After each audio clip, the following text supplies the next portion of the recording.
You ask Tiger to solve. This deals with linear equations with one unknown. The final result is x equals -50. Let's solve it step by step. Group all constants on the right side of the equation. Subtract 6 from both sides. Simplify the arithmetic.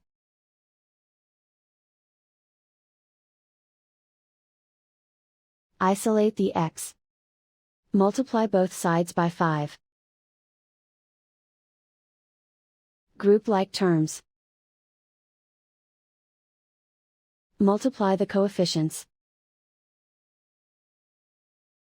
Simplify the fraction.